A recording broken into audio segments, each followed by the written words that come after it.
Entrepreneurship is such character building, character revealing work. It's not just about how smart you are or how skillful you are or maybe how much money you have or raised. It really exposes your character, like who you truly are. Every blemish, everything that you're not good at, entrepreneurship completely just puts a magnifying glass in for the whole world to see. What is one Caribbean proverb that you live by?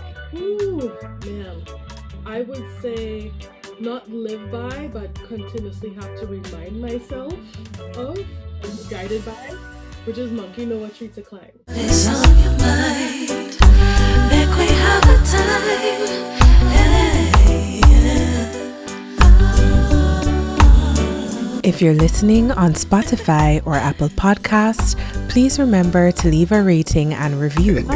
And if you're listening or watching on YouTube, remember to like, comment, and share this episode. Now grab your tea, coffee, or a glass of wine, and let's talk the things. Hello, everyone. Welcome back to Let's Talk the Tings, where we discuss personal growth, music, travel, and film while encouraging you to live fearlessly and fabulously. This week, we are talking the Tings with a woman whose work sits at the intersection of entrepreneurship, community, and cultural responsibility. Through the Caribbean Business Network, she has created a space that does more than connect people, it affirms them. Entrepreneur and founder of the Caribbean Business Network, Dr. Nicole Grimes. Hi, Nicole. How are you? Hi, Ash. Thank you so much for having me. Of course. Of course. I'm so happy to have you here. How are you doing? I'm well. I will say, this is gonna be an interesting experience. I don't really do too many podcasts. Oh, okay. I'm not a really front-facing person. I like being behind the scenes. That's the introversion in me. But Yeah. But you've reached out, and I was like, this is an incredible opportunity, not just for you to talk about the work of CBN, but honestly, I'm just like, I want to know more about this platform, yourself. So we're going to discover each other for this conversation. I love that. That's beautiful. Well, I'm very happy to have you here. So in the beginning of this podcast, we do a little icebreaker, and it's everyone's favorite segment, and it's called That Na Sound Safe. Boy. I know. Don't be scared. Everyone's always scared of the name, but it's just good fun. So basically, I'm going to read messages or social media posts that some of the listeners sent in. And if you think it sounds crazy or you're like, Ash, I don't really agree with that, you just say that na sound safe and explain why. And if you agree, you say you agree and explain why. Sounds good? The first person said, I just got disconnected from a friend on FaceTime and neither of us called each other back. Now that's real friendship. First of all, life is a life thing. And we always talk about wanting grace. Everybody wants grace, but you need to give it too. So yes, or me just chalk it up to like, man, they were tired, something popped up. You know what I mean? We'll circle back. No love lost. Exactly. I agree. So if that happened with me, y'all, don't take it personal. Just give me exactly. Keep it pumping. We will circle back. Yes, and it's also like this running joke. I've seen it a lot of times, but it's also happened to me where if you're calling somebody when maybe you're taking the train or you're driving, and then they call you back when you're now like at home and you're comfortable and you're maybe about to watch your favorite show, it's like, I have to call you back after that. So yeah. Definitely, I agree with that. I don't feel apologetic about those moments at all. I don't. Yeah, I agree with you. That one sounds safe to us. All right, the next person said, I made the decision last year to stop engaging people on any level that I know don't care for me or have this weird energy that leaves me questioning their intent. I don't care who it is. If I'm questioning you, you won't be near me. That's safe. That's like green light, cruise control, 85 miles per hour. For sure. Yes, I completely agree. I just feel like long are the days where you experience weird energy and you try to figure out the why. For me, it's like once I experience that and I'm pretty sure of it, or maybe it's consistent, because I do feel like, as we just talked about grace, someone could be having a bad day, right? Yeah, But I exactly. do feel like if there's a pattern, that's not someone having a bad day, that's a flawed character, and you need to remove yourself. I just think about it as like we're constantly bombarded with projection, right? Projection from Yes, everyone all day long. And sometimes the absolutely. projection is good and sometimes it's not so good. And we're Exactly. receiving all of that all day long with every interaction. And I am completely okay with recognizing, like, this plate full over here. Like, I don't have the bandwidth or ability Yeah. to necessarily respond to that projection. Because it could be one, you have the time and the space, the headspace to recognize something's off here. Let me Mm-hmm. address it. Mm-hmm. Or Mm-hmm. you could be like, this, I can't even do it right now. So we're gonna put a pin on this. Yeah. We're gonna put a pin on this, and we'll see how things might, you know what I mean, come down the line. Maybe that person down the line might return to you and be like, hey, I know that I've been like this, and here's why, and maybe amends will be made. But in the moment, I think it's the end of the day, you need to do what you need to do in that moment that's best for you. I Not from a agree. selfish standpoint, but it's like if you don't have the bandwidth, that means you're not probably not going to be able to do a great job engaging someone and being patient and being kind and necessarily sharing and showing the empathy that might be needed in a situation. So if you don't have it, Exactly. go try to do it. It's that simple. Yes, Wait I for the right agree. time. Wait for I the right time. agree. Yeah, that one sounds definitely safe to me. I 100% agree with what you Very said. safe. All right, a few more. The next person said, I'm very strict with my boundaries because every time I wasn't, I paid the price. And that's a lesson I refuse to learn again.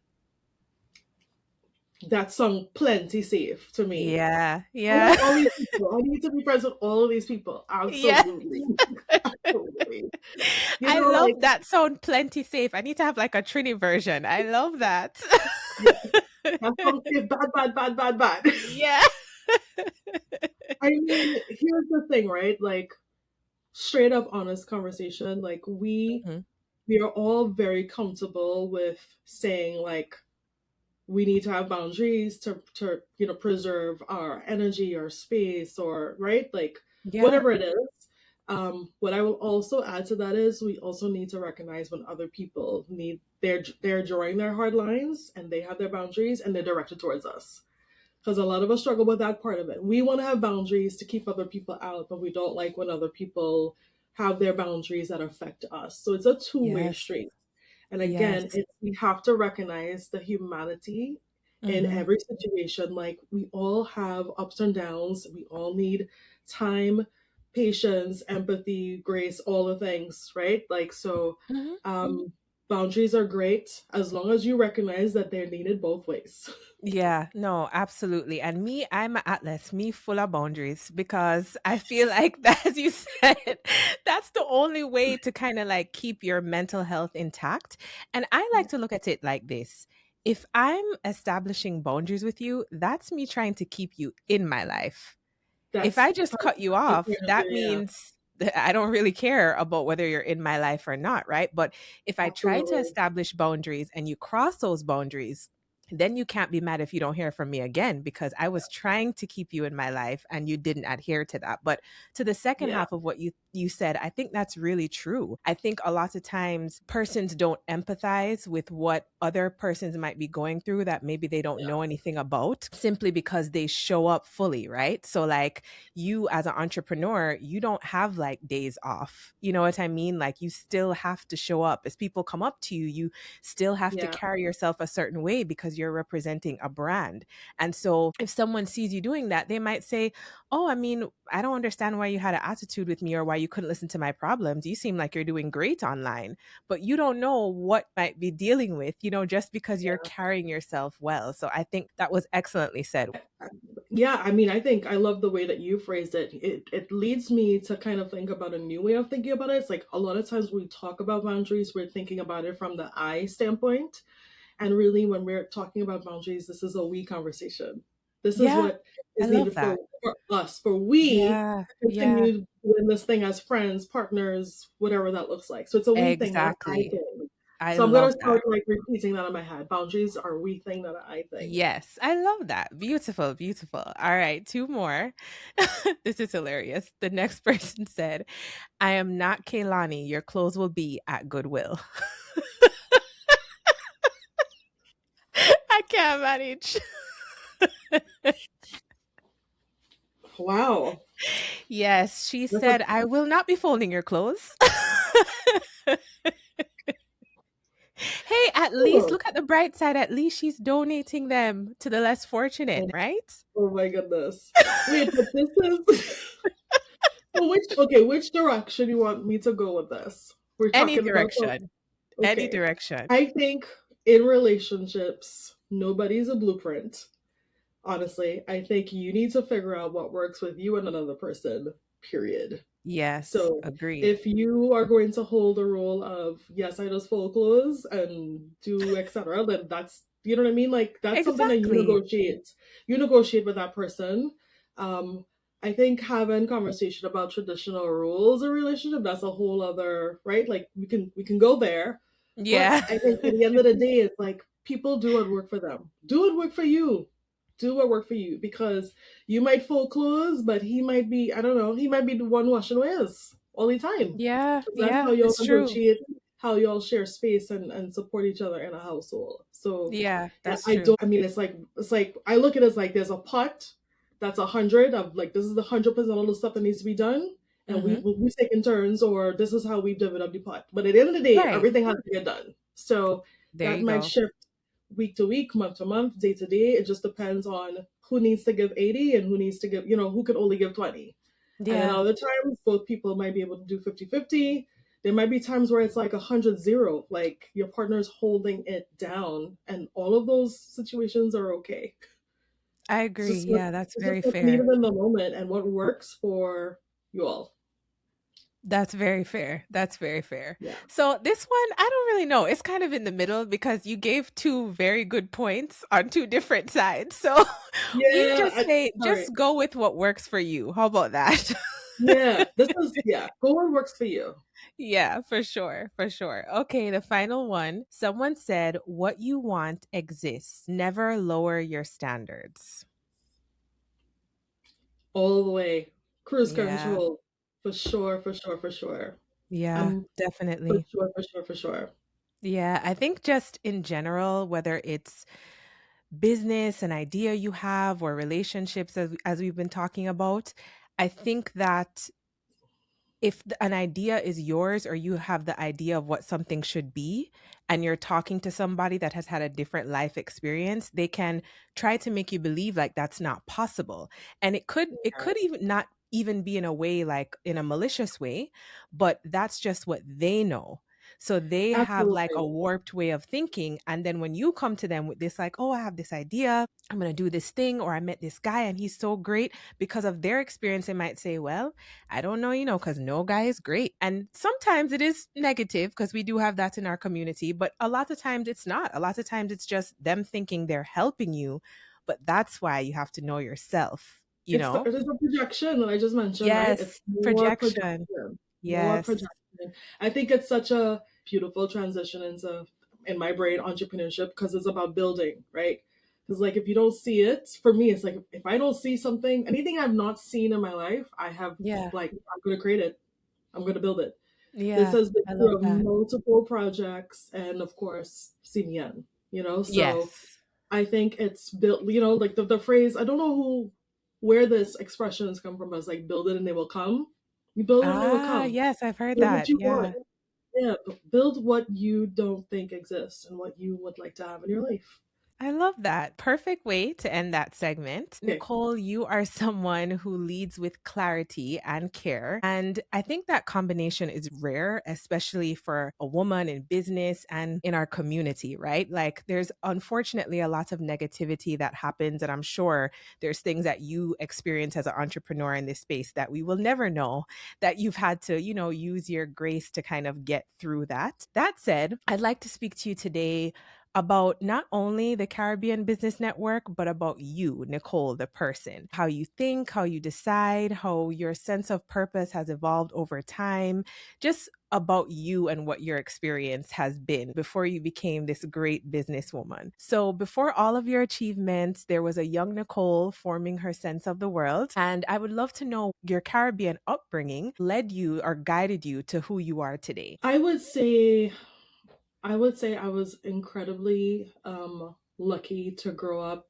First of all, I grew up in Trinidad, Yeah. and I moved to the US as a teenager. So my formative Okay. years were running around barefoot, playing Yeah. moral and hopscotch, and doing all the things that Caribbean children do, right? Yep. Mm-hmm. Which my gosh, it really instilled so much in me in terms of I appreciate the simple. I appreciate hard work. I appreciate curiosity. I lead with curiosity in Yeah. every way, shape, or form. Um, I think I can't dial down enough on the just of being a hardworking person, working toward a particular dream, but also recognizing the importance of like this world is not just about me. Like I exist within a community, Mm. and everything that I do is connected to that and impacts that is informed by that. So I think I brought all of that into my adulthood and just the way that I navigate the world, and I um, try to build this particular company because it is about community. I'm always trying to think of programming that's in response to a community need, right? Or so yeah, I would say those are the leading factors for me in terms of how I brought my upbringing here. I mean, I was also raised in a very strict household, so Ah, I mean, lots of us were, right? I mean, I yes. can't speak for everyone. I shouldn't speak for everyone. I know I was. I am Yes. I am very familiar with strict discipline. Brought up Um, C. I mean, brought up see, yes. So I think that discipline that was instilled in me, combined with that hunger for like just success and being hardworking, like it has really served me well. I think it served me well.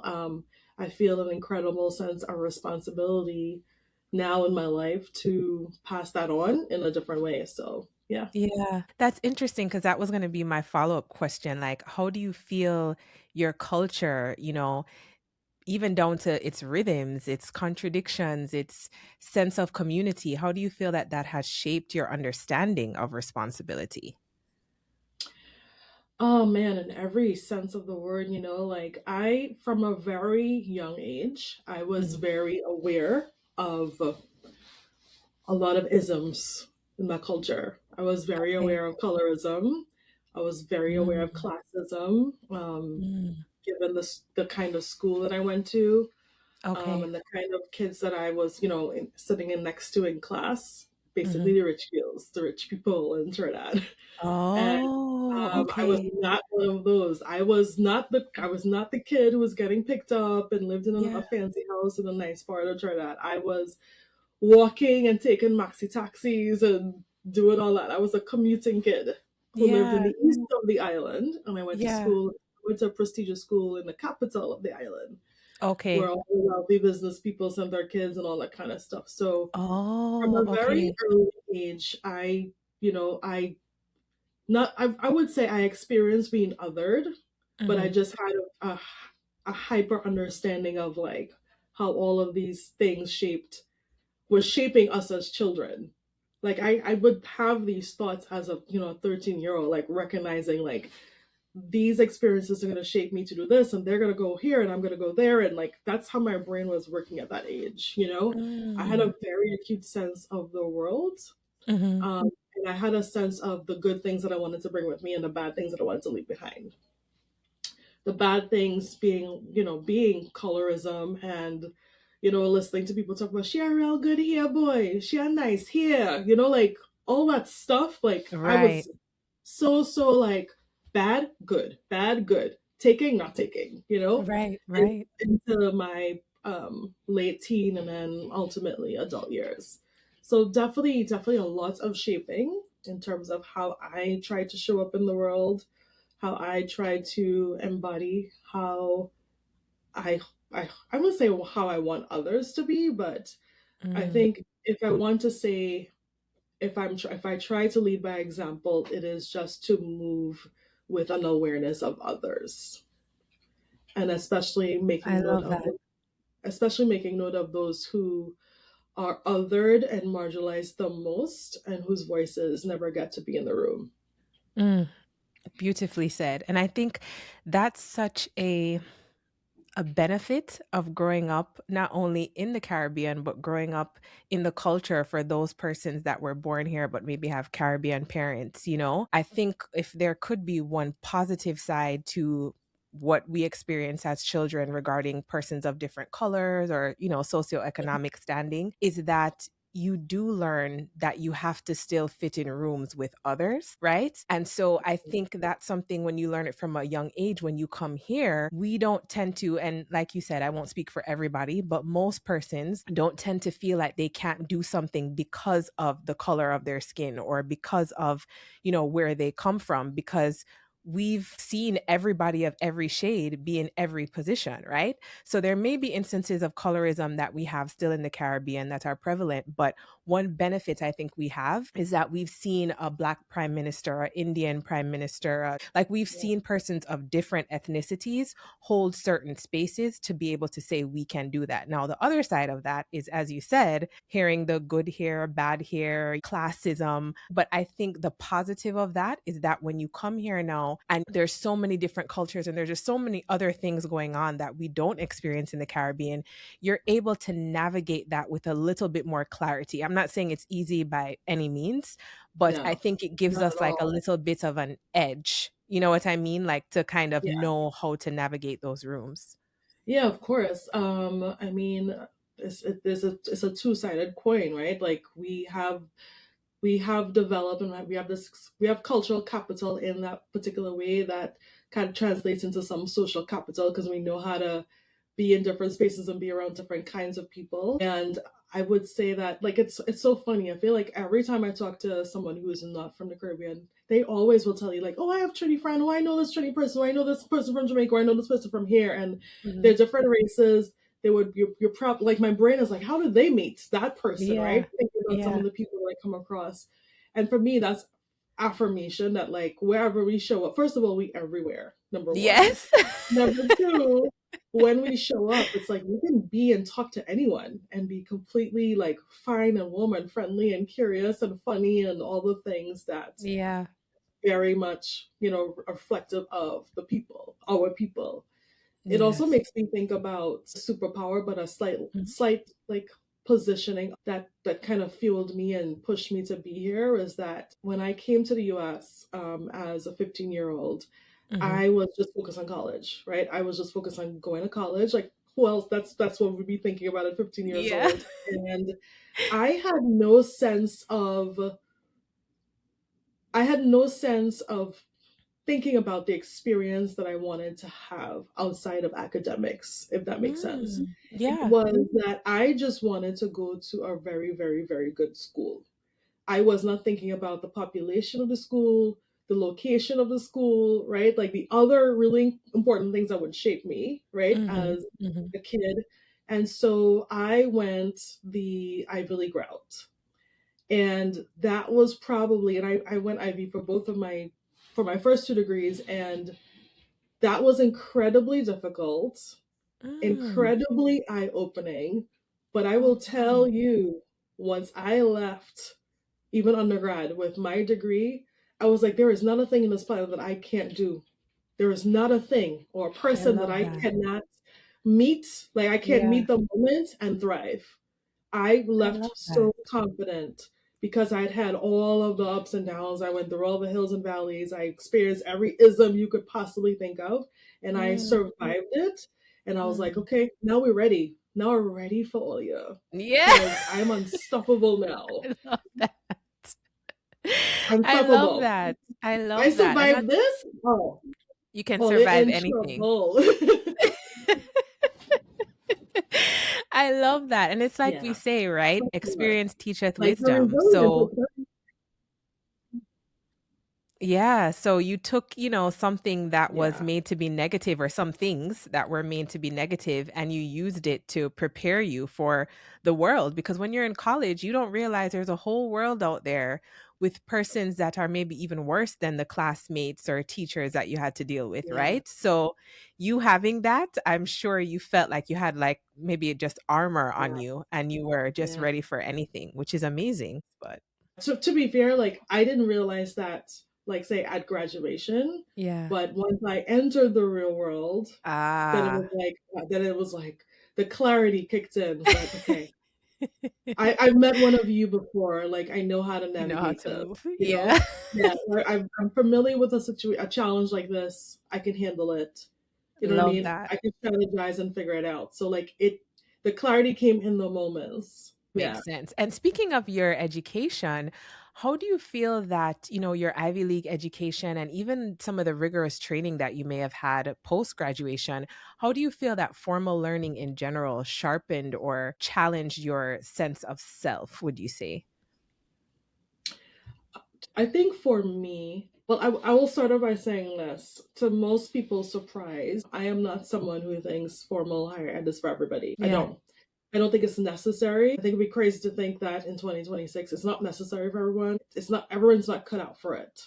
The way that it's currently structured, which is a flawed structure. It is a very flawed, experience. For me, it worked because I was a little nerdy, book smart, chubby little child who just buried her face in books. And I was Every excellent at Caribbean memorizing. parent's dream, ladies and gentlemen. And I was excellent at memorizing lots of crap. Yeah. Right? Like I had a memory like no other. Like I was explaining this to someone the other, like that I have a photographic memory. They're like, what the hell is that? And I was like trying to explain, like, if I read something or see something, like my brain actually takes a photo of it and I can actually recall it because I'm thinking about the picture and I'm like, my brain is moving to the space on the page where that thing is. I'm trying to recall. So yeah, I have a wicked, well, okay, not anymore. I'm getting old now, but generally I had a strong memory. So going to school was easy because test was just like, what do you remember? Right? Like doing well in school was just like, it just was a reflection of me having, an awesome ability to remember stuff. It was not indicative of my full intelligence. It wasn't indicative of the intelligence of my other classmates and people around me. So school in its traditional form worked for me because that's what it was, right? Applying knowledge is a whole different ballgame, right? Yeah. That brings its own sets of challenges. Like I had to learn and work on figuring out what it meant to be curious, right? Because a lot of Caribbean kids are not taught curiosity. We're taught to just do what you're told and write down what the teachers say, whatever. We're not taught to interrogate and ask questions. That's actually frowned upon. Asking questions is seen as a sign of disrespect, like you're pushing back. So I had to retrain and unlearn like that sense of, that part of like how I interacted with material or people or experience. So I had to train myself to become more curious, I would say, post formal education. I would say I'm incredibly grateful for it. Like I said, it really prepared me for living in the US and dealing with the real world. Could I have done just as fine going to an HBCU or any other school? Sure. You know what I mean? I think it just worked for me. And then it to a point where it didn't work for me anymore. Meaning, I went that route and I still decided that I wanted to build my own thing and not use my experiences and knowledge to like serve somebody else's goal. Yeah. Because that's the other thing, right? We're generally trained to like success for the average Caribbean parent of my parents' generation is go to school, get a big work, make money, buy a house, get married, and that's it. That's it. That's the end of it. That's it. Yeah. That's it. There's nothing past that. Yeah. So for me, it was like I did all those things and then got a job and had great jobs and then was like, I don't want to do this anymore, and then left. I just left it all with zero plan. Yeah. So like I said, it worked for me until it didn't work for me anymore. Yeah, that's so, I mean, I was about to say that's crazy, but I'd like to rephrase that and say that's so brave of you because, number one, like we kind of talked about in the Dat Na Sound Safe segment, your parents, our parents' generation, that's the ceiling for them because that's what they know. You know, for Yeah. their parents, that would have been just a dream beyond dreams. And you're in America of all places, like, wow, you know? Yeah. But then when you come here and you're at an Ivy League and you're around all these other students, like that was my experience too at Harvard. You're around persons from all over the world. You're around persons from all different backgrounds, right? But you're all there for a common goal to learn, right? See, I didn't know that you went to Harvard. Look at Yes. So yeah, I mean, I think that. I that went to Cornell. I went to Cornell and Columbia. So yeah. oh, nice. Okay, nice. Very nice. So yeah, I think it makes sense why that's a ceiling, but it's so brave of you to say like, you know what?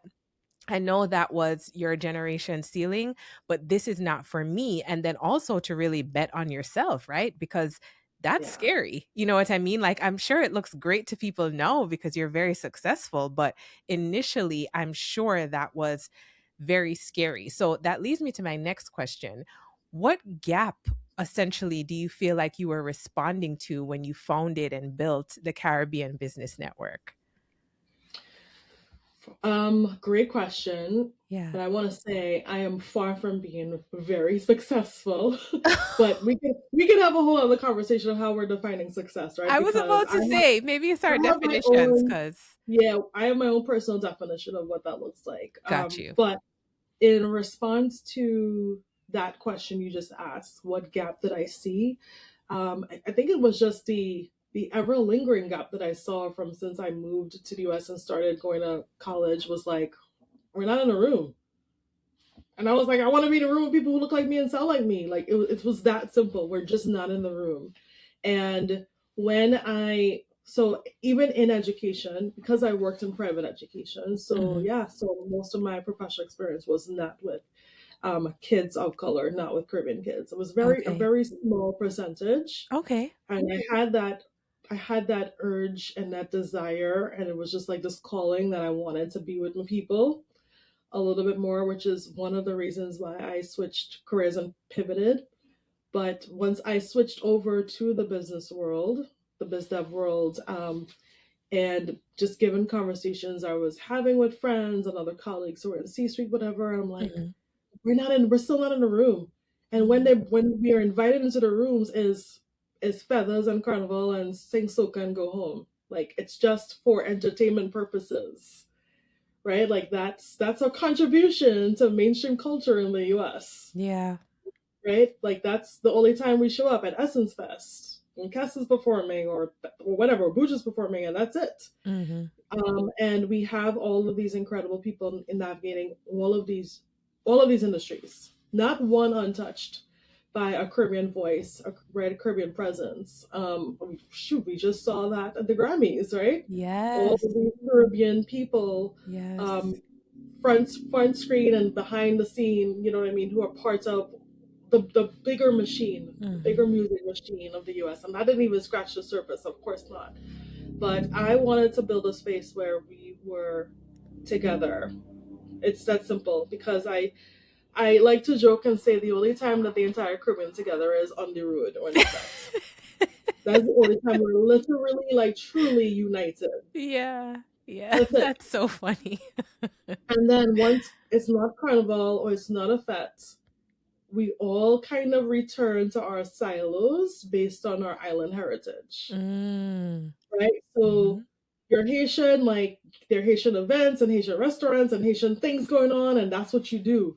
Right. And that's the world, the sub world you live in. And if you're Jamaican, you go into the Jamaica Gala and you're doing this and you're doing that, and you don't really know anything else about any other space. Yeah. You That's just a very know your real sub thing. world.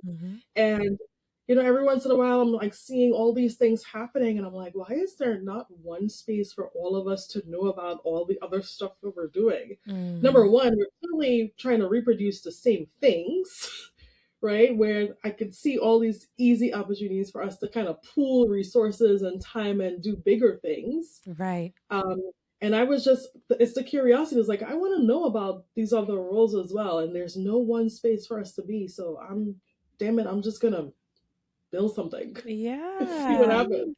That's so amazing. And you said it earlier, like when you like you see things and you know like, okay, I have to build it because it doesn't exist. I think that's such a beautiful gift that you have, and you've shown it, you know, with CBN, of those visions, I guess you could say, that you have coming to fruition, right?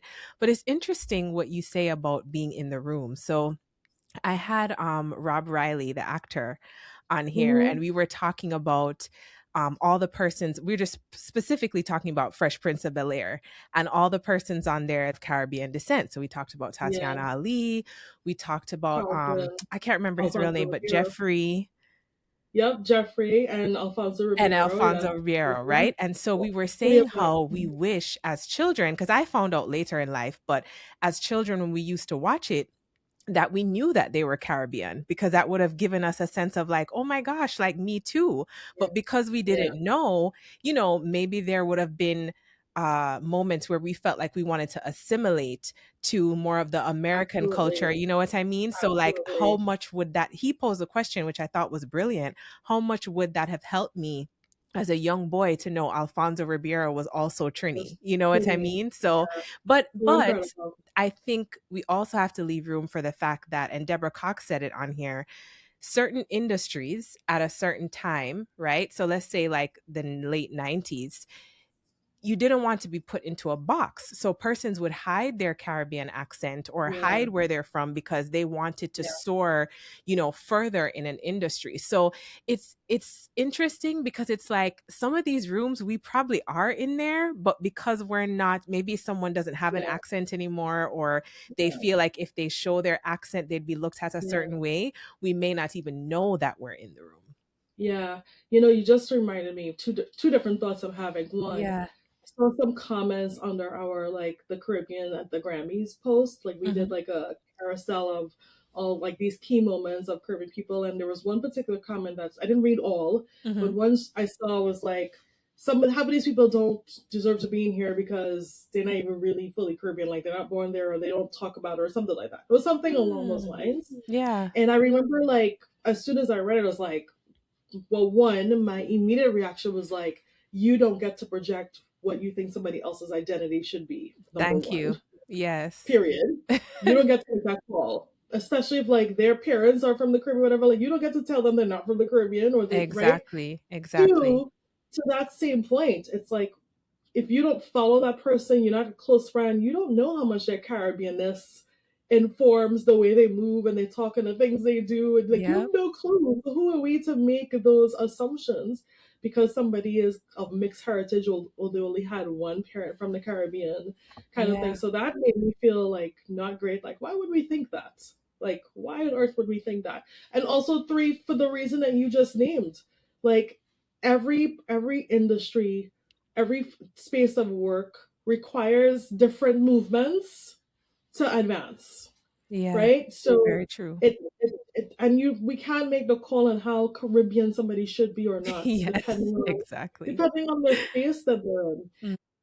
Yeah. I love that idea of like, imagine what we could have done or been inspired to do if we knew us more. Yes, for sure. For sure. I think it's so important. Definitely. So when you think about like Caribbean excellence, right?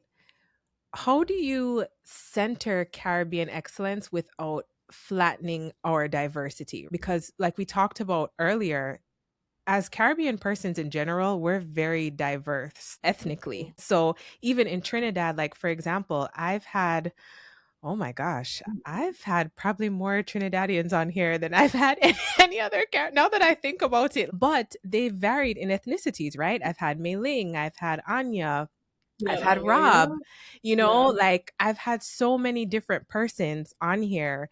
I just had Chandra. So it's like you have so many different cultures just within like, and I just talked about Trinidad, you know, I could go on to Jamaica or any other culture. So how do you, I guess, kind of like still keep everyone together? Because I think that's such a skill too, because those persons that I just named, they have totally different experiences just from what you said in your own experience growing up in Trinidad.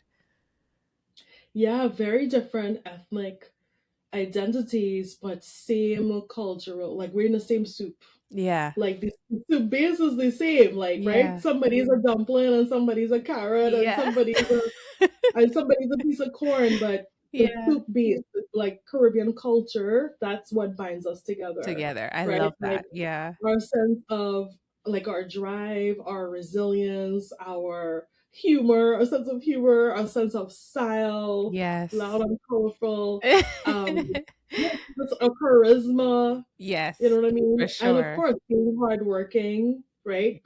Generally being education first and forward, Hmm. like that's what binds us together, and I love that.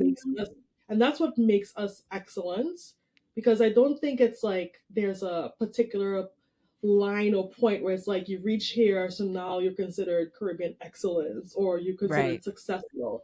I think I would invite people to think about it from like looking at what that person's starting point was. Mm. Like it's the change, it's the delta, right? It's like where did they start and Yeah. where are they now, right? Because for example, would you say that a kid born to billionaire parents, right, and like gets into college, would you be like, well, that's excellence? Like you can't like hello. I expect nonetheless because of where you're starting from, right? I wouldn't necessarily describe that as excellence. Excellence being based on like hard work or something. Not that that kid did probably have to work hard to do that, Right, but I'm of just saying course. I like Yeah. to think of it as like where we come from and where we reach and and then where we still have to go. Yeah. So I know for a while, like I was really hard on myself Hmm. looking at like my peers from college. We're talking about people who are like running, right? Running incredible Fortune 100 businesses and leading countries. That's who I went to school with, right? Yeah. We went to school with. Yeah. So when you start thinking about, well, what are you doing with your life? Hmm. And I had to get to a point to say to myself, like, you need to stop being so tough on yourself. Like, you're comparing yourself to where they are, but like, y'all didn't even start the race at the same time. You didn't even have shoes. They had the best Nikes available. People was Yeah. giving them what's along the way. You Yeah. know what I mean? Yeah. Like, and you didn't you were running barefoot. Yeah. Right. So you cannot compare yourself to people who like started at very different points. And it's not about pointing that out to be jealous or pointing out unfairness. Mm. It's more about grace for yourself. Like this is where I started and this is where I am, and you should be incredibly proud of this change and this growth that you have made, you know? Absolutely. Absolutely. And I think that's why we all have our own path, right? Like the impact you've been able to make, somebody at one of those companies, yeah, they could be making a lot of money and have a great job title, but they could go home every day thinking like, I don't feel like I'm contributing to the world. I don't feel like I'm doing anything with my life. I have plenty of friends like that. You're doing something that is a legacy of yours that is changing how people even view persons of your culture. You know what I mean? So Yeah, I think when you look at it that way, obviously every human being is going to have a moment of comparison. Anyone that says they don't is not yeah. being truthful, right? You're not But being truthful for sure. exactly, but it's important that you stop yourself and say, you know what, like, and like you said, this is my path and this is what I'm supposed to be doing and this is the impact that I have, Yeah. that in the long term will be worth more than the 400, $500,000 job. You know what I mean? Because some persons go to those jobs and they don't feel fulfilled.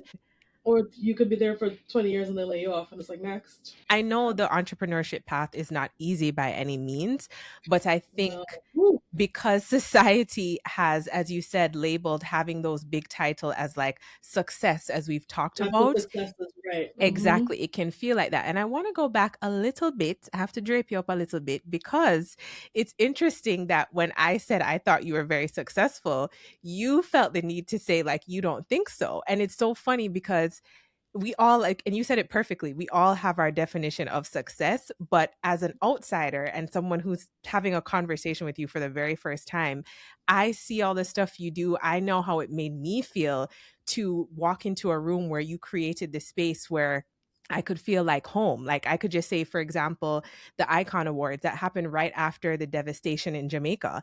I didn't really feel like laughing and smiling and dressing up, but because you created this space, it made Kayla, it made other Jamaicans there feel like home, like we could come somewhere where we could feel acknowledged or help persons in a place where we're from. You know what I mean? So to me, that's like the ultimate success. So I just want to give you a little bit of grace to say, don't put that on Aw. yourself too much because you're doing something amazing. And for you, it might seem so easy. So I think you probably look at it as like, oh, I'm just doing this, but I don't think you really realize the impact that you're having. So yeah, that's just my little drape I up. hear me out, like, for clarity, straight off the bat, like, Mhm. I do not equate success with material holdings. Like, that's never been my framing. If that was my framing in life, I would have never been a teacher, and I was a teacher for almost 15 years. Oh, So wow, that's that amazing. so that would have never been my path. Yeah. Like, that's not what you do if you're trying to make serious money Yes, and have nice unfortunately, things. it should be. It should Yeah, be more money, but unfortunately, yeah. yeah. So for me, I would say that my definition, if okay, let's say this.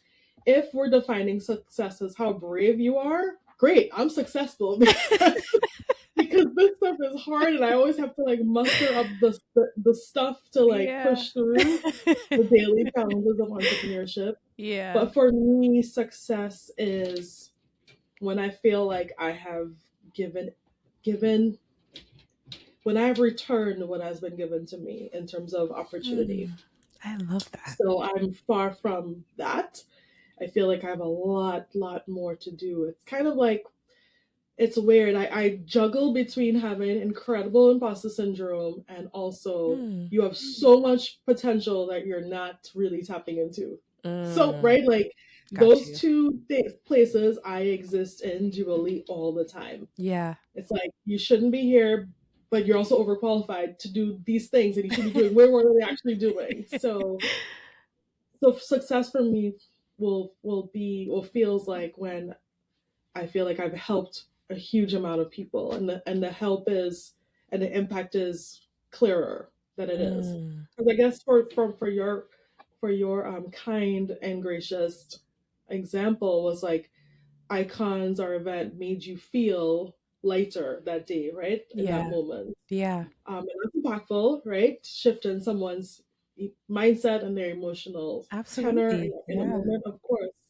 I'm thinking about impact in much bigger ways. Mm, Not impact in terms of like I'm impacting an individual and their sense of being or self. hmm I'm talking about creating impact, or like it's a wave where it's like I'm not helping Ash. I'm literally helping Ash set the stage for success for everybody coming after her, her mm, family, her children, her, you know what I mean, or yeah. whatever. So it's kind of like the legacy piece of it all. And Mm, the legacy in terms of the now, a hmm lot of times we talk about legacy in terms of what's going to be there when you're gone, like what are you Yeah. leaving behind you. I don't think about it that way at all. And I think that's Mm, why I tried to work so hard, yeah. because that actually would depress me. If I would think about it, if I thought about legacy strictly in what I'm leaving behind, hmm um, I would probably not be doing what I'm doing because in a full moment of vulnerability, like I don't have kids, right? So Right. there are times where I've thought about like you build this, but what like passing it on to who? What's Mm, gonna happen after mm, you're gone, right? yeah. Yeah. There's no one to pass it on to. Interesting. So I've reframed thinking about legacy work for me, and CBN is legacy work. hmm It's not what you leave behind when you're done. It's how people experience you while you're still in the building. I agree with that 100%. So That's it's amazing. the here and the now, and what can I, through the vessel of CBN, do to move that needle, make good happen, make people feel more inspired and empowered to redefine what success looks like for them, and then go do the damn thing. And Yeah. if entrepreneurship happens to be that pathway for you, awesome. This is a place for you to be and be Yeah. with others who have chosen entrepreneurship as the pathway to your personalized definition of success. Yeah. I get that. That makes sense. When you break it down, that makes you say, I can loosen the drape a little bit. When you break it down, that makes sense. Because the thing is, what I hear you acknowledging is the success in how you're making people feel and how you're doing things maybe individually or even within a subset of our community, but you have bigger goals and aspirations as for the impact that you want to have. I think Yeah. that's fair to say. Yeah, absolutely. And the other piece of it, I would say, in terms of my reframing of success, Mm, I would not call myself that because entrepreneurship, man, this is such character building, character revealing work. mm, People oversimplify it in terms of like it's not just about how smart you are or how skillful you are or maybe how much yeah. money you have or raised. It really exposes your character, like who Mm, you truly are. Every blemish, everything that you're not good at, entrepreneurship completely just puts a magnifying glass in it for the whole world to see. wow. Right? So everything that Yeah. I struggle with, CBN has like made it very, very well known.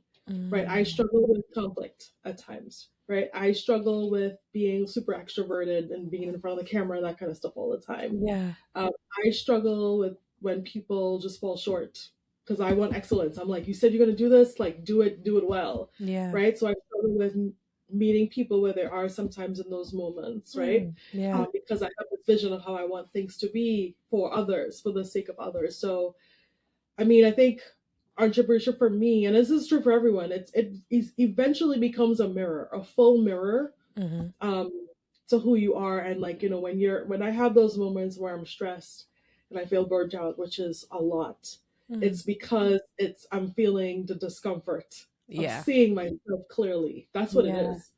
It has nothing to do with Interesting. like my lack of skills or ability. Yeah. It's just like I'm seeing where I'm falling short. And because I'm constantly reminded of how I'm falling short in running this business and building this business, there's no way I can feel successful because it's revealing to me all the work that I I get have to that. do personally, Yeah. I separate get that. from like building the company. It's like you have a lot of work to do in yourself, girl. That this is like, you know what I mean, forcing me to have to do. So it's real work. It's real Yeah. work in that regard. And so I'm like, I am still way down here in like this test, way down here. So not successful by any means. I'm still learning and growing and processing and reflecting and you know what I mean, trying to Yeah. upskill and give myself grace during the process as well, and also trying to do that for others, trying to inspire, encourage, support, give other people grace, you know, Yeah. try to pass on tools, learnings, new perspectives. So yeah, really hard work, not for everyone, just like school's not for everyone, this is not for everyone. And but I'm here, and it's day by day that we are committed to doing this legacy work.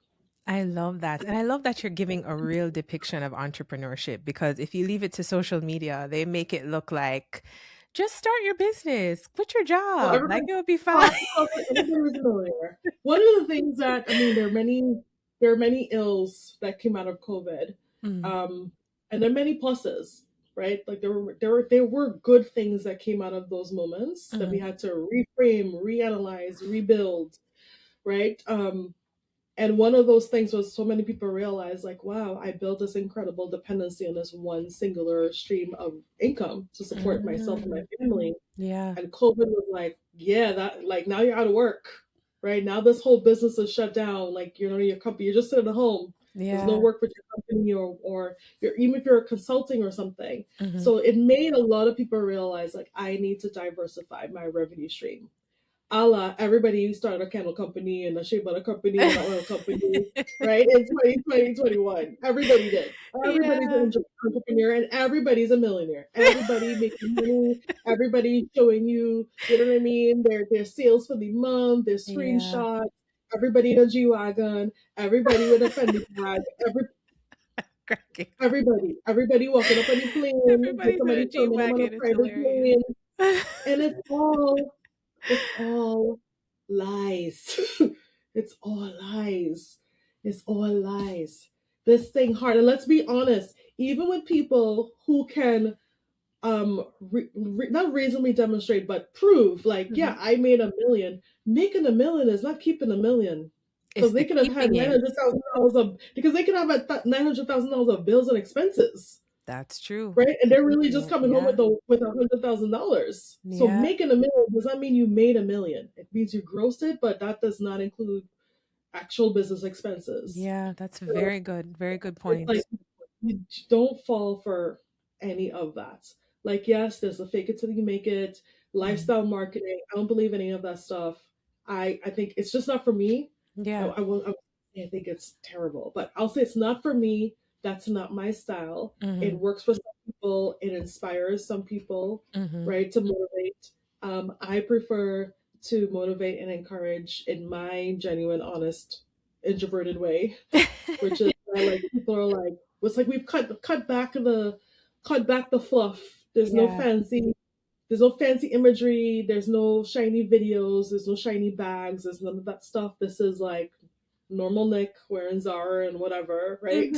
And you know what I mean? Just Hey, Zara has simple. gotten very expensive, Don't put down Zara. Listen, there was a time you could buy a little $35.99 something. Now everything starts at $79.99, It's $89.99. crazy. It's It crazy. is Zara crazy. gets way. Seriously. And it's the same over there too. It's not that much cheaper in Europe where it's from. Yeah, But true. we digress. I think Yeah.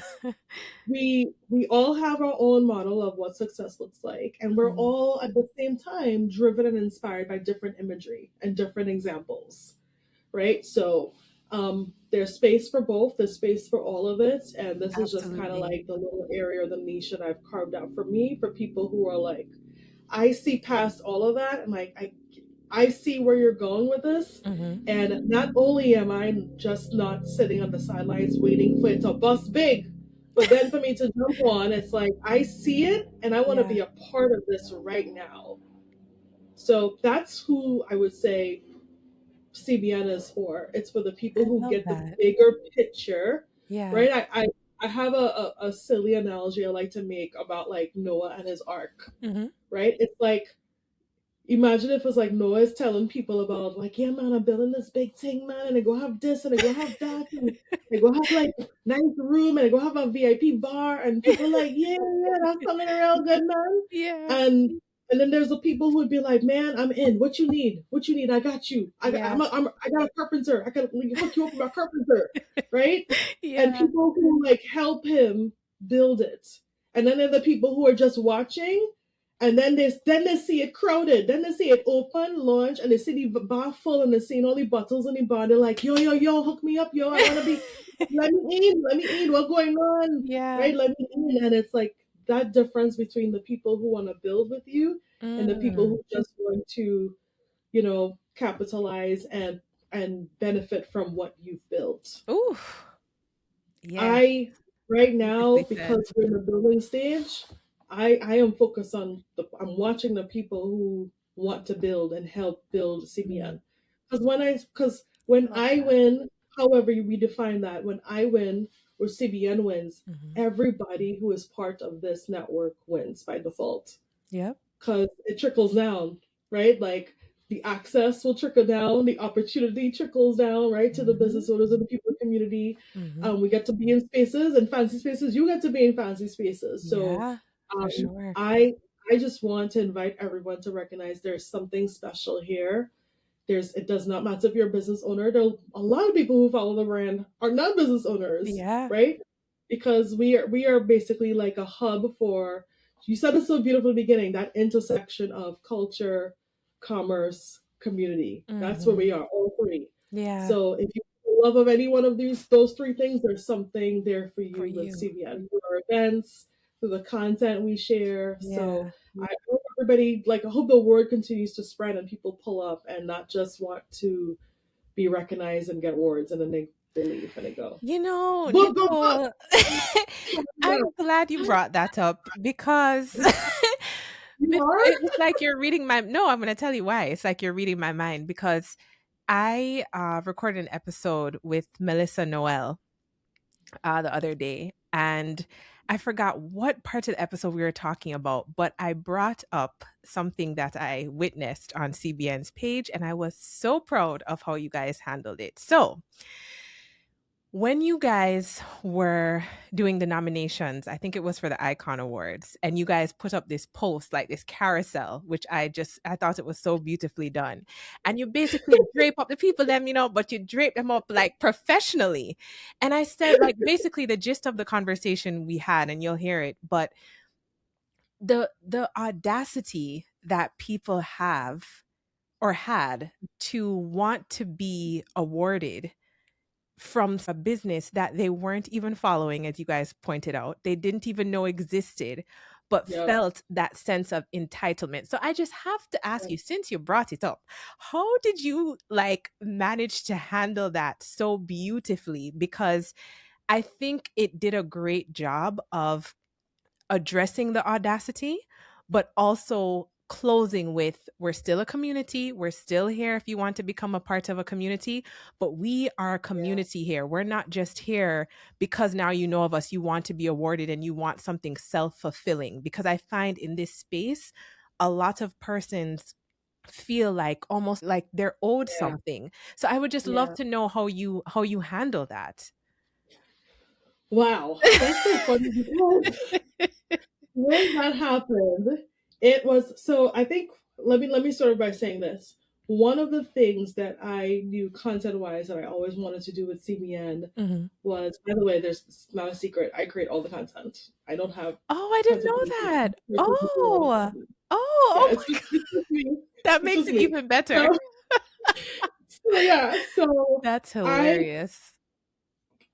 Yes, it's just me. So I see all the DMs and the comments, and when I started CBN, I knew one of the things I wanted to do, going back to our previous conversation, was I wanted us to see each other. Period. Right? So I started spotlighting people back in 2020, 2021. Yeah. Right? Like it was like just smaller carousels of like people, like as I'm learning who people are, I would like, create these carousels to show them. And obviously that continued and grew over time into like now we have the awards. So the idea of me I always wanted somebody to be like, oh my gosh, she's doing great, she's from my island, this is so cool, this is so inspiring, this is so amazing, right? Like that's the feeling that I wanted people to take away from the content. Not like, why is she not me, but why I'm to me, why I doing this before she did. I really did not even think, oh my gosh, that would be a potential like reaction. So crazy. And it started getting really, really bad. It started getting really bad in, I would say, 23. And most people don't know this. I get the nastiest voicemails. CBN, we get the nastiest emails, nastiest DMs. What? People send anonymous emails, some of whom I've figured out over time. People send anonymous emails. People send their friends to troll in the comments. Why not this person? Why not this person? Why to this person? And it was just getting to a point where, like, I'm looking at them and like I'm watching and observing that one thing in common. Most of those people didn't even follow the brand or are part of the community. And it really, really, really frustrated me that you would think, like, your immediate reaction would not even be to follow. Like, who is this company followed? Was immediately like, wham to me. Why am I not in this? Why am I not included? Yeah. And I just got, that day I was just, okay, you had enough. I had enough. And I was like, how am I going to do this? I was like, if I'm too strong, then that would turn people off. And people would be like, wow, that was really rude of this platform. So I was like, you know what? I got to do it in a way that I have to use humor. I have to use humor to make people feel like their socks get pulled up a bit, but then make the call to action. But there was a call to action at the end, which is like, come pull up, join the community, be a part of this. I love that. Yeah. So I just kind of sat there and I was like, all right, I just typed up the stuff and did it in Canva, and I just posted it. And I did not think that people would have been like, yes, CBN, yes. I thought it would have been like crickets. Like people would be like, no. Okay. But it was like, oh, I was like, oh wow, okay, I should have done this before. I should have done this sooner. I was very proud of how you guys handled that, because it's like the audacity, really. Yeah, it didn't feel good. It didn't feel good because imagine, just naming this, when we do, as we're about to do our women's a boss lady nominations, well, Oh, the okay. reveals, Yeah. those selected for 2026, and then we did boss men last year, and then like we had Hmm. the nominees for icons and all that stuff. Yeah. It's like people are completely forgetting. Okay, let me help. Do you use Canva? Do you do any of that stuff Yeah, of for the course. podcast? Yeah, yeah. Could you imagine quantifying the time and energy and skill to research names, titles, islands, design 200 to 400 graphics, and then do outreach to those people to let them know. No. Oh And my then, of gosh. course, go back and forth with all those who want things edited on their graphics, and then to make the announcement Jeez. for free, right? This was Mm-hmm. like for free Mm-hmm. for years, that this was work that I took on to Yeah. amplify us. And then Mm. I'm like, I'm doing all of this work. And then last year we brought on volunteers to help because it was so much work. I brought on 3 graphic design volunteers. Shout out to all of them. Oh, nice. Couldn't get through last year without them Yeah. supporting on those campaigns. But just think about like that was weeks of work Yeah. to then have somebody come and just be like, so I'm to me.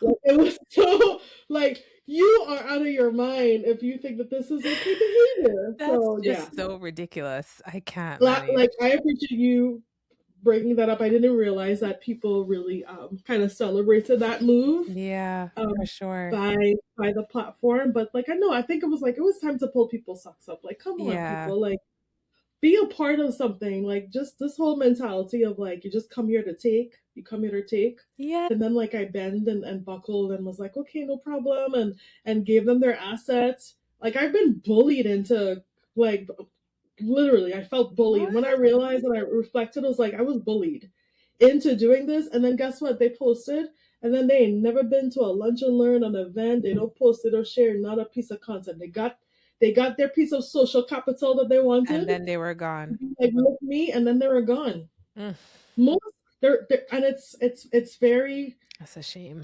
those moments it's discouraging. Of But course. honestly, it's the moments like icons that make it all worthwhile. The people are Mm, are so appreciative yeah, for sure. of these things. Because when I hear the stories of like I posted this and then someone saw this and then they invited me to talk to be on a panel or they invited me to do this because they're like, oh, I didn't know you were doing all these big things. You know what I Yeah, mean? yeah, So it's kind of exactly. focusing on we're providing through this seemingly silly little design, we're providing people something to amplify and help them with their own journey. Yeah, you're giving persons recognition, and I said it before. I think I even probably tagged you guys in a post leading up to the Icon Awards, but it's a sense of feeling like you're recognized at home.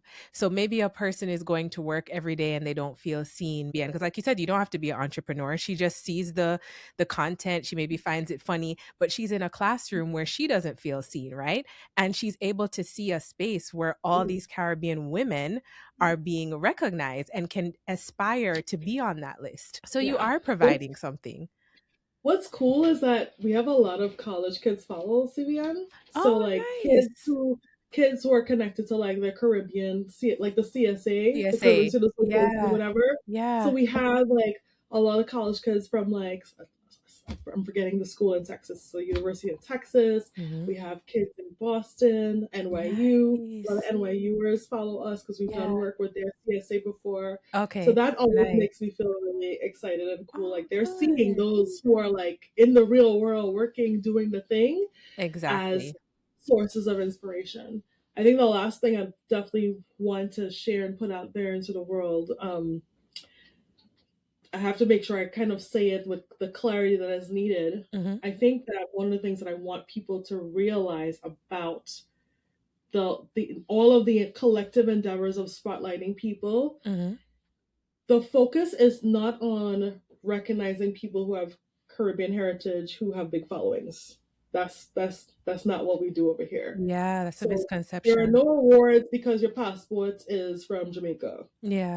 and you work for XYZ. Like Hmm. that means nothing to that means a lot to some people who are just like, wow, like to look at the trajectory from like they came from here and they're doing this and they have this big position or this big whatever. Yeah. But for us, in terms of CBN, Mm-hmm. it's way more about people doing things that impact Caribbean people. Right. That's the connection. It's not like you're Caribbean and you're big, so look a piece of glass. Yeah. Okay. Okay. Right. Right. It's your Caribbean, and I want you to know that, we want you to know the platform, like we see you and we see the impact that you are having on the diaspora. Yeah. And it doesn't have to be the whole diaspora. It could be like this neck of the woods, right? It's just Jamaica or just this or just education in Jamaica. It doesn't matter. Yeah. It's like we see the work that you're doing. It's valuable, regardless of whatever stage of the journey you're on.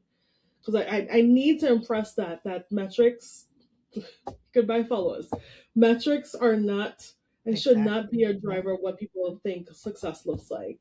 I 100% agree. Like, yeah, it's not about that. So, because like sometimes we get the comments about like, why is this person nominated or why they're on the list, whatever, because they're doing the damn thing. Yeah. They deserve the dream. Yeah. You know? What do you mean? They deserve the encouragement. Yes. They deserve that moment to be like, keep going. You know what I mean? You're doing great things. Keep going. You love it. We want to see more of it. And that, you know what I mean? That those things will come. The big numbers and all that stuff will come. Matter of fact, I know so many people who are successful who don't even show up on social media. They're not even on Instagram. They don't even have that thing. And they're killing it. Exactly. Yeah. I think like people put too much emphasis. Yeah, we place so much, like it's misplaced emphasis on I agree. what success looks like. And I think you're making me think of, perhaps with our content strategy this year, we need to maybe have a couple of pieces that kind of force people to rethink what does success mean or look like. Not just on our platform, but just bigger picture. Just kind of challenge people to rethink that a little bit more. Yeah, for sure. Because I feel as though, you bring a good point about followers, right? I think because we live in this world where people equate your value sometimes to the amount of followers you have, and then those people can then start to believe that they're better than, or place a certain value on themselves, not based on who they are, but based on their follower account. And you have to think there's a lot of persons that I know personally and from afar that they have a lot of followers and people may engage with them a lot, but they're not really nice people. They're not really kind people. They're not who they purport themselves to be, So that's another thing. The kindness is one thing, right? Like, I mean, I always say like money and fame, it just amplifies. There you go. What's already there. It just amplifies what's already there. But I will say, and I won't hold my tongue on saying this because my truth in terms of my experiences, out of all of the people that I've worked with in the past couple of years building CBN, doing events, virtual, in person, partnerships, whatever, all of the people who have been the most unkind, the most challenging, the most demanding were influencers. Not people making tens of millions of dollars that I talked to. Not those people. It's the people who have a big following who are like, and it's I always think to myself, what is going to happen to you when this rug gets pulled out from listen all over? What's going to happen? What's going to be your pivot or flex? Because I don't understand how you decided to navigate this role with this really unpleasant, unkind attitude when you built a following because you made people, like, you need people to actually be influential, right? You need people to actually like you and what you do and whatnot. And it's like, I am forever just perplexed at how I, like, my just how I engage with, or just how people talk to me, or how I see them engage with others. That part, it's very, very, I'm trying to find the right adjective. Off-putting. We'll say off-putting. It's confusing. It's off-putting. It's disappointing. Very disappointing. Absolutely. And I really wish that those people were not like that, because they hold so much power in terms of people who listen to them. And it's kind of like, to your Yeah. point too, it's like some of y'all don't even know this person, who they really are. That's Like the you have scary no part. clue. Yeah. And No you see them getting clue. praise and stuff, and you're thinking, you don't know. This person is not who you think they are, you know? But the influencer world, it's there. It's definitely take a hit, and there's definitely a decline. Hmm. Companies are not paying them as much as they used to. Oh, It's way really? more. Okay. No. It's been happening for the past 2 years. They're Oh, not making the kind of wow. money that they were making in 2020, 2021, even Okay. 2022 at all. Yeah. The deals are smaller. It's more competitive, right? Mm. So they have more rules, and it's just a lot more involved. So yeah, they're not running things like they used to be running things. And there are a lot of influencers who actually went back to work.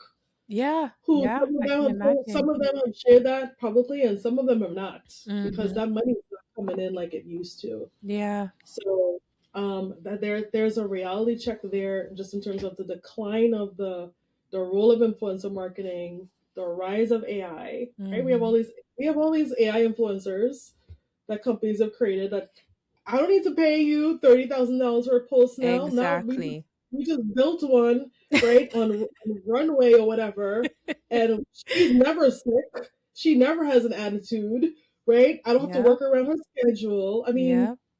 someone can argue about the ethics of, like, not paying creators and doing AI, that's all valid conversation. But the Yeah. reality is, Yeah. it's not needed, and times are changing, and things are shifting.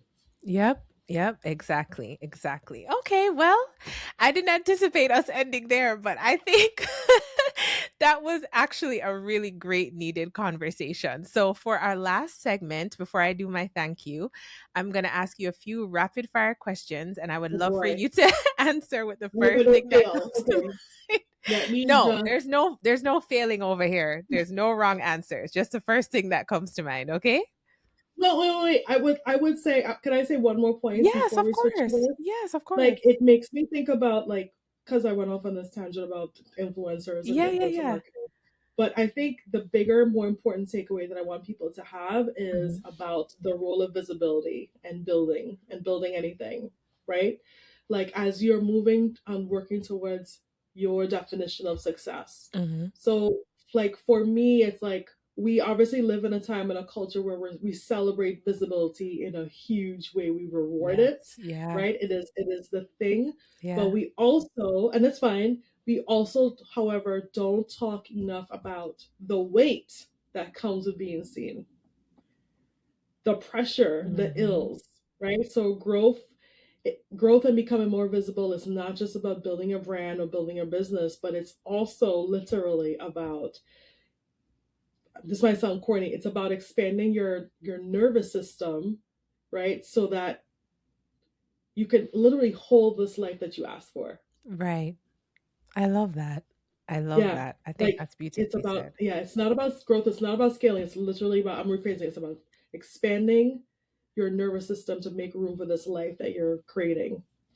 Because it's really, really tough Yeah. emotionally Yeah. dealing with all of that. I would say, whatever it is that you're doing, whatever it is that you're building, remembering that with the growth and the visibility comes these challenging moments, and you have to figure out what are you going to put in place into your schedule, right? Or just your routine that Mhm. helps you hold all that you're asking for. I love that. Beautifully said. All right. So, rapid fire questions. Are you ready? All right, yes, All let's right. go. I hope I keep my trading card by the end of this. We'll see. I'm nervous about that. All right. Doubles or bacon shark? Oh my god, you can't say that. What? What is when you start off? I I literally start just out threw a trading strong, comment in there. That's where strong. you start off, doubles or bacon shark. I know. I had Jano. to start off strong. Yeah. I Okay. know. I just had doubles yesterday. Oh my god. I Okay. know. It's I am tough. going to go with I am going to go with doubles, Okay. because I consider myself to be a very good cook. Mhm. I can make bacon shark. I cannot make doubles. like true you know Okay. what I mean? I Yeah, don't have yeah. them kind of skills. Yeah. So I'll do doubles just because I don't have it. I can't do it for myself. I can make my own Okay. bacon shark. I can't do doubles. Okay. Got you. What are your top five? 5, okay. Top five. I'm making it easy on you. I should have just said one, but I know Gosh. you're gonna kill me. That would be hard.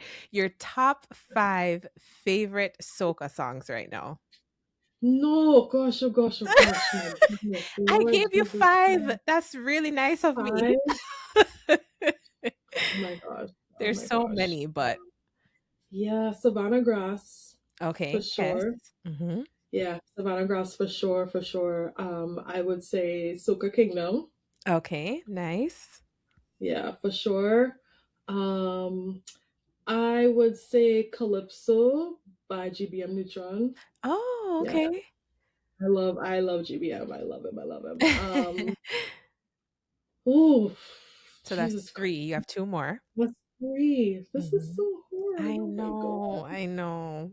I need to name something from Patrice, but it's like which one? I Which know. She has Patrice? so many Yeah, great songs. there's That's so hard. many. Yeah, I know. Yeah, I know this. That one's hard, but something Patsy. Just put Okay. anything by Something Patsy. Patsy. Got you. Anything Patsy in there for sure. Okay. And I have one more. One more. Is there one more? Yes. Who will not last the boy? I have a Marshall. Oh my gosh, I have to name something by Bungie. Oh my god. Ian, I love you. Um, Something by Bungie. Anything Bungie. Let's put anything Okay, Bungie. something Patsy, anything Anything, Bungie. Got you. That's anything totally Bungie fine. or like Okay. 1999 to 2001 to Bungie. Anything back then. Oh my god. Yeah. Love that. Beautiful. Okay. What are No, actually, no, I'm not giving you more than one choice. What is your favorite Caribbean island to visit outside of Trinidad? Ooh. Favorite Caribbean island to visit outside of Trinidad. Yep. Trinidad. Well, I have to say I've not been to all. I have Oh, many okay. more islands still to visit. Yeah. I've been to quite a few. That's very, very hard. But I will say, gosh, this is one gonna get me in real trouble. But I will say, I will say Grenada. Mine too. Oh my gosh. Really? I love Yeah, what? We need a whole other episode for me to talk about how much I love yeah, I will Grenada. say Grenada. So for full transparency, for everyone like automatically making assumptions, no, it's not because of job, it's not because of Spice Mass or anything like that. I've actually never been to Spice Mass. Mm-hmm. I would say Grenada because my experiences with Grenada, I've never felt more safe, which is a big thing traveling, right? Like I've hitchhiked and done all kinds of crazy things in Grenada and had the most amazing time.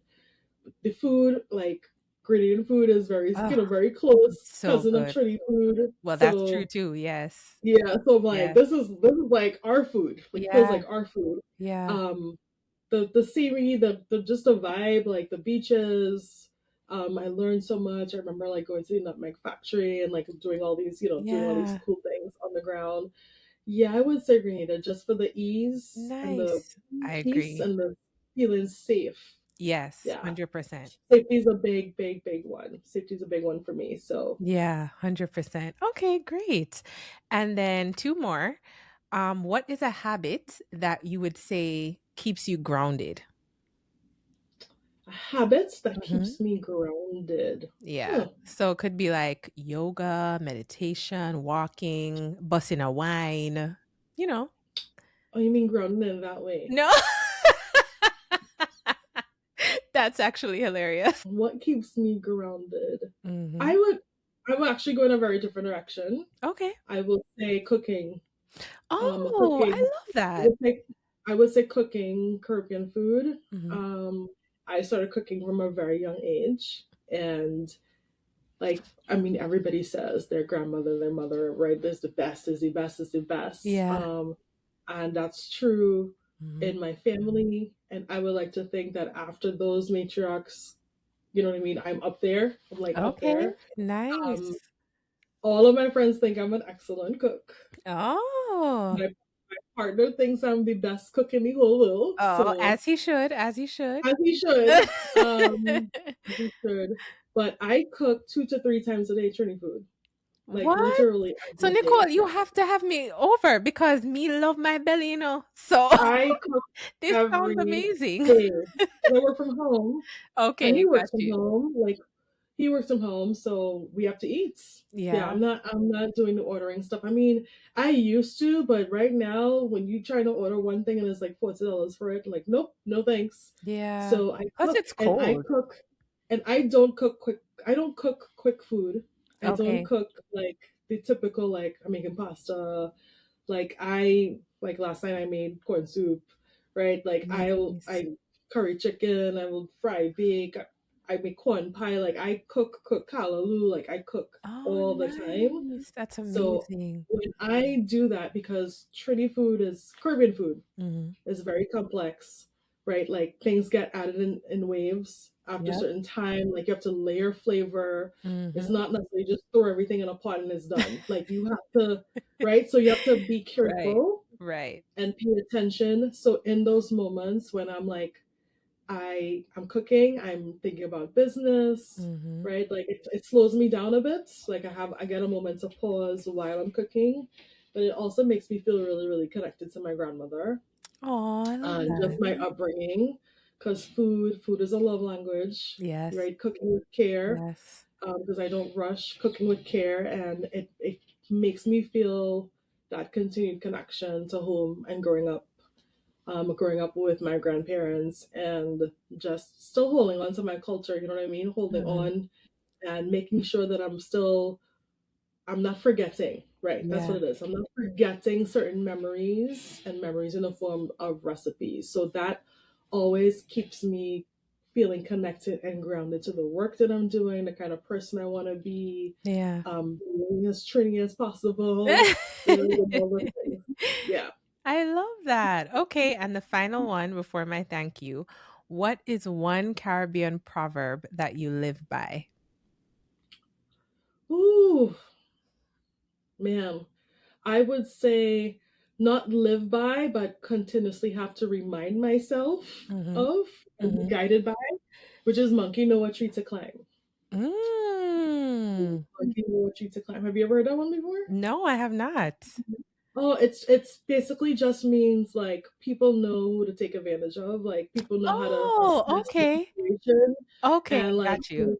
for people who always want to be takers, they Mhm. always keep asking people who always saying yes, Yeah.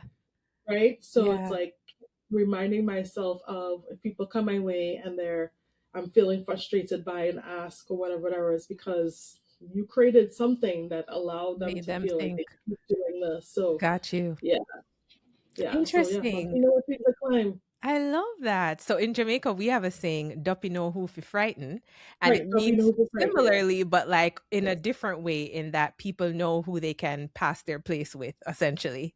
So yeah, yeah, same thing. But that's how Caribbean culture is, right? Like we have yeah, similar sayings, they just sound a little bit different. yeah, yeah. It essentially kind of means the same thing. It's like Yeah, like people are very well aware of who to take advantage of, ask, over ask, you know what I mean, lean on too yeah, much. Who's gonna say yes? Who's gonna say no? exactly. Sometimes you have to surprise them, you know. You have to surprise them. Yeah. All right, so now I'm gonna do my thank you, and I always ask people, please don't bother with the crying because especially now that we're doing video, I can't manage. But it's just something that I like to do, just to thank my guest for being here. So, Nicole, what you've shared today, I think really did a great job of reminding us that leadership does not have to be loud to be effective, and that building with intention is, in and of itself, an act of care. I think that you've shown what's possible when intellect, as an Ivy League graduate, is paired with empathy and love of culture, and really when your ambition is guided by responsibility, right? Yes. So, thank you so much for all of the work that you do I gave you a little taste of a story of how it's impacted me personally, but I'm sure that it's impacted many persons in our community and especially women, right? Like just being an example, I think that's so important just to have a woman that's leading the charge and doing so in a positive way. And the space that you hold and the example you set, not just for Caribbean professionals, but for anyone trying to build something that truly matters to them. So, yeah, thank you so much. And thanks for coming to Talk the Things with me. Thank you so much. That was so beautifully summarized. Like, wow. That was very impressive. And very cool that you were able to do that on the fly so well. Thank you so much for giving me the space to kind of get a step out of my box and do a little bit of this stuff and talk these things. Because as you can see, I like to talk. I can talk. I just don't do it as publicly. You have to feel comfortable. I mean? Yeah. I'm people who are close to me know, yes, but thank you for the grace, thank you for the patience. Absolutely. You've had an incredible cast of guests, and I was just like, is she sure she want to talk to me? Like, okay. Oh my gosh. No, seriously, you've had an incredible cast of guests. I think what people could take away from you, aside from like your beauty and grace and intelligence and passion, I think what they could take away from you is what being consistent looks like. Just consistently showing up and doing great work looks like. And I want to say hats off to you, Ash, for being consistent and doing great work, sharing the stories of people who are also trying to do great things. We're all in this together. All we is all we have. So I appreciate you for that. Thank you so much. Thank you. It's been an absolute pleasure talking to you. And I really feel like your story is going to help just persons of all ages, because if you think about when we were growing up, how much we would have benefited from seeing two Caribbean women that went to Ivy League schools being able to have conversations, but laugh, joke, talk in their dialect and feel comfortable, So we're doing that for someone else. And I think that's really important.